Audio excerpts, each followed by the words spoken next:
Vinyl was just on its way out when we produced this originally, and 30 years later when we reproduced it on vinyl, it's making this big comeback. I'd love to have a wall filled with shelving of albums and such, right over top of the drums.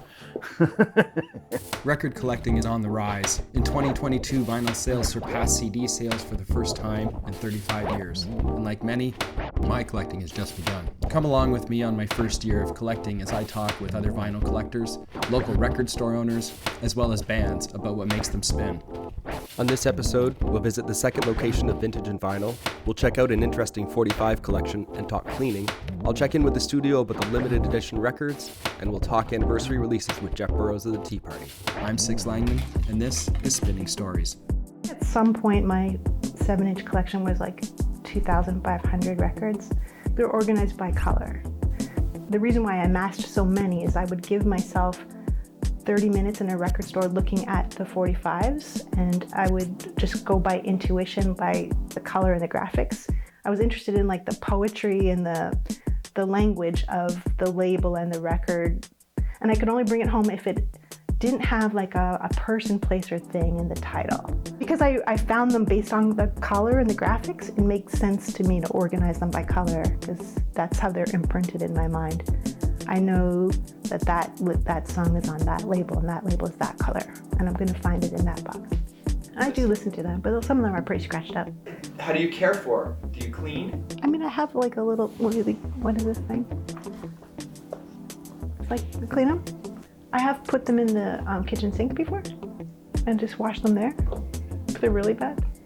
It's a thing. It's doable.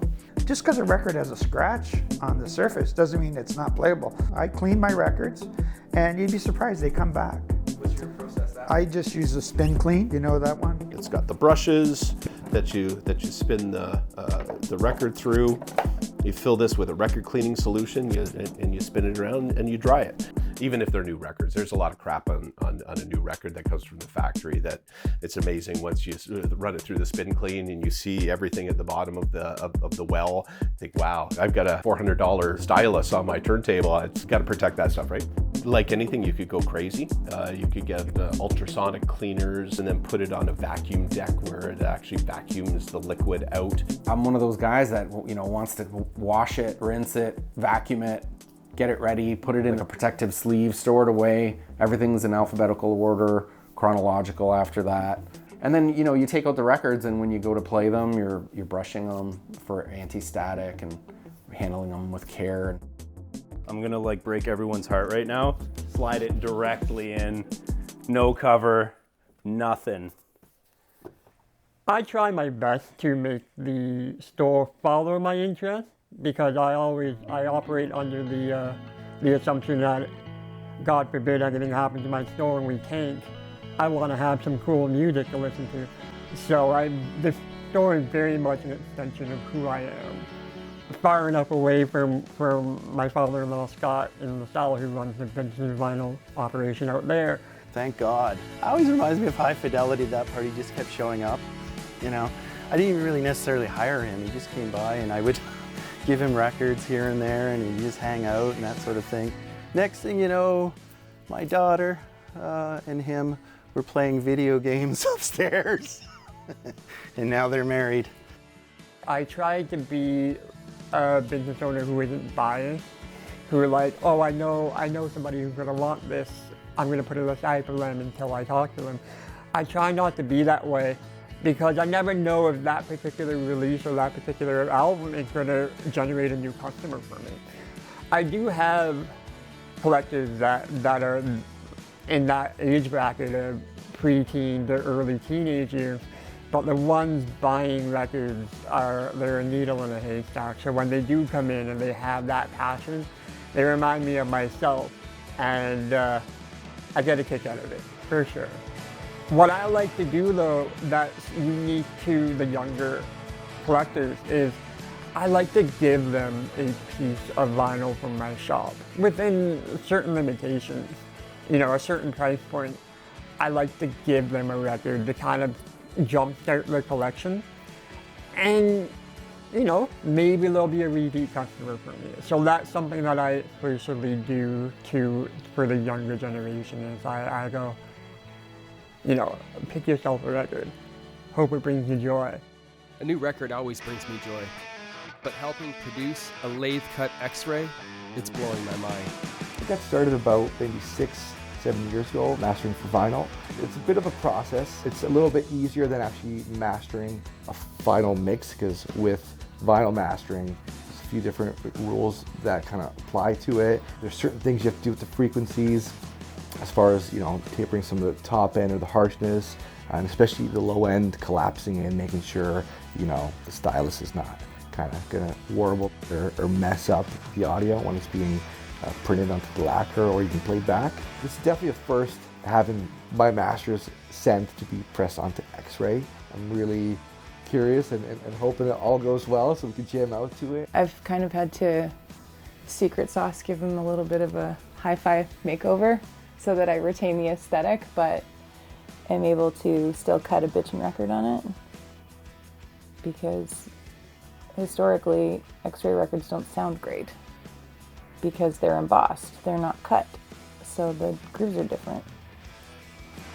It's funny because they're bootlegging a lot of bootlegs right now because they know that they're popular, so there are a lot of industrious Eastern Europeans that are capitalizing on the thirst for bootleg vinyl on X-rays.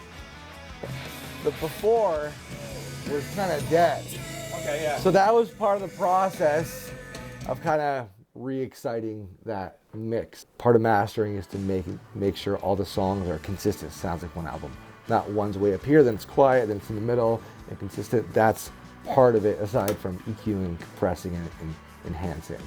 So it's a bit of a process, but this was just a little bit of a lift to, you know, not take away from the original mix, but to give it a little bit more continuity before, you know, it's pressed onto X-ray. Hi, my name is Marty Bach, and I'm a Billboard charting record producer, mixing, mastering engineer. I've been doing this for around 18 years or so, and I've been fortunate enough to have worked with Tea Party, Autumn Kings, No Resolve, Richie Nix, Billy Rafool, many labels such as Warner, Universal, Sony, list goes on. I've been in the game for a while, so it's quite the adventure and never a dull moment. So we did symphony shows recently in Windsor, and he recorded it, and now he's in the process of mixing and mastering a double live album. And you know, hopefully Six gives us some photos, still photos for the album. You never know. You never know. Could be really cool.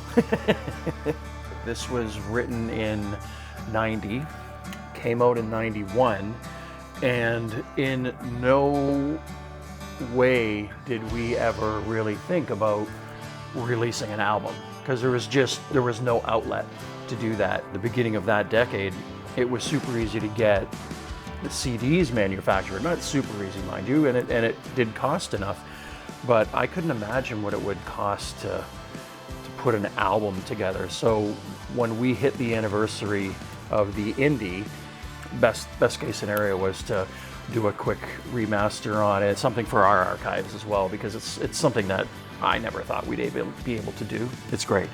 The full circle fact, vinyl was just on its way out when we produced this originally, and 30 years later when we reproduced it on vinyl, it's making this big comeback. So it's really, the timing, it's really strange the way our career has worked. The fact that kids can experience this, or the younger generation, should I say, get to experience something like this, where you open an album and you can see like a high-res photo of one of your favorite bands in the studio, and you never got to see that band because you're 12 years old, or you're 16 and you're 2 hours away from the nearest large town, and this is all you had. Something just subtly cool about it, because it's man-made and it has that real feel, like a tube television. It's like you have to get up and... Join me on my final episode as we dig deep into the crates. We hit some record swaps, record store a day, and we find out exactly what makes the record community special. All this and more on the next Spinning Stories.